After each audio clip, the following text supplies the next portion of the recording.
আসসালামু আলাইকুম। এই যে সকালের নাস্তা বানাইতেছি দুজনের লেগা।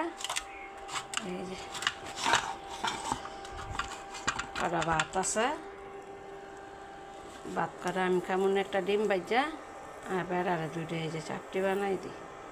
আপনারা কে কী কন কইতারি না, আমরা এই যে চাপটি কই।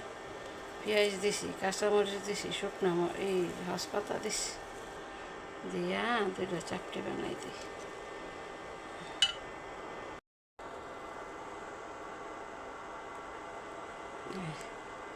দুটা চাপটি বানাবো, বেটা খাইব না, আর দুগা ভাত আছে পানি দিতেছি।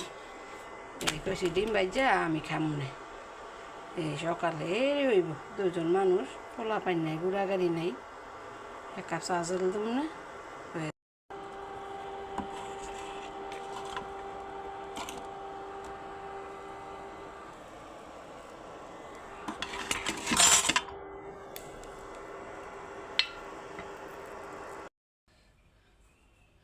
এই যে সকালের খাওন, এই দুগা ভাত আছে আমি খামু না।